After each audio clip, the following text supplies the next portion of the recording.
Don't forget, you can reach the latest episode of Potomac Watch anytime. Just ask your smart speaker, play the Opinion Potomac Watch podcast. From the opinion pages of the Wall Street Journal, this is Potomac Watch. Welcome back. Let's listen to a piece of President Biden's press conference on Thursday night, because listening to it gives a better sense of how he performed, I think, than reading or hearing us talk about it. We've allowed Zelensky to use American weapons in the near term and the near abroad into Russia. Whether or not he should be attacked. For example, should Zelensky, he's not. If he had the capacity to strike Moscow, strike the Kremlin, would that make sense? It wouldn't. The question is, what's the best use of the weaponry he has, and the weaponry we're getting to him? I've gotten a more long-range capacity, as well as defensive capacity, and so our military is where I'm following the advice of my commander-in-chief, the chief of staff of the military, as well as the Secretary of Defense and our intelligence people. And we're making a day-to-day basis on what they should and shouldn't go, how far they should go in. That's a logical thing to do. Bill, do you suppose Kim is right with using that clip as an example? Is this a good enough performance that the people around Joe Biden can say, look, he clearly knows what he's talking about. He is explaining his policy in front of the press, whereas the critics are going to say, how can we put this guy up in another debate, to say nothing of put him in the Oval Office until 2028? Yeah, Kim's right. Look, we were all on the email chain as we were watching that last night, and Kim was kind of freaked out by some of his mannerisms, the creepy whispering that he does. And I had said... It is creepy, Bill. It Come is. on. And it's weird, just weird. And I had actually been impressed in the first part that he seemed more normal than I've seen him in the past 6 months. Like, his only mode is either bumbling or is angry. He thinks that's forceful. And he was more relaxed and he looked more normal, like made up. I think he looked as normal as he's going to look in this campaign. So I think he was doing well. But no sooner had I said that to all you guys than he launched into the angry tirade. I forget what it was about, but the anger doesn't serve him well. I think, as Kim said, she's absolutely right. The worst thing for Democrats is that if there was a really bad presser last night, the big boy presser, they could more easily have called for him to step down. In fact, there were reports that about 40 Democrats were planning to do that today, and they backed off, as a group doing it.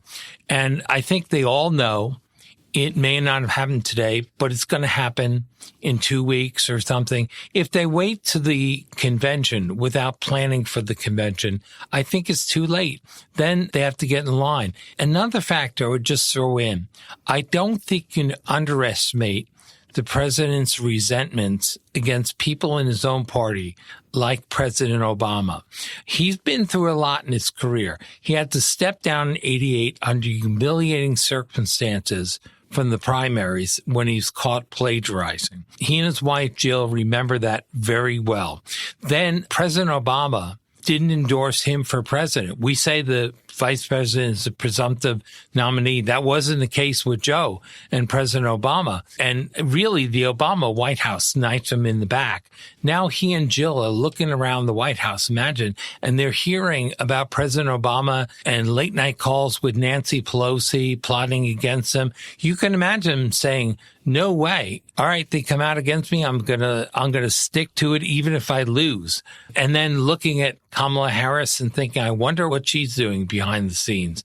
So I can see the Bidens really digging in.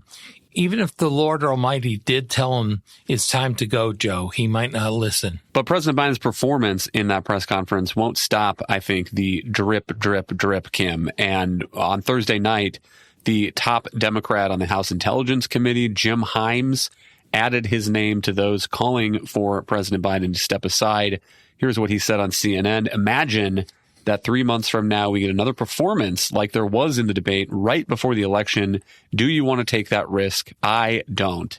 And Kim, there is some pressure that the Democratic establishment, that donors can bring to bear. Here's a headline this morning in the New York Times.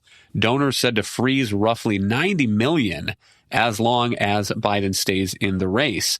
And so, Kim, it's hard to envy Democrats here as they eye this worst case scenario of a president who is not obviously so incapacitated enough that he feels obligated to step aside, and yet obvious to enough of them that they are really going to give it a go to try to convince him, I think. It's a tough call because Democrats don't understand or know yet just how stubborn Joe Biden is going to be about this. And think about the decision you make when you are a Democrat and you put out a statement like Jim Himes did. And I believe last I looked, there's some trackers now. I think there are 18 House Democrats that have called on him to withdraw publicly. There's been one senator, Peter Welch of Vermont. But when you do that, you are essentially saying you do not have confidence in the leader of your party. And if he chooses not to go, what does that mean as you're going forward? How much are you damaging your own party and his ability to win? Are you turning off core Democrats who might still be with Biden and they're angry or frustrated with you that you didn't stick with him when he decided to go the whole way? I can certainly appreciate the dilemma that many of them are in.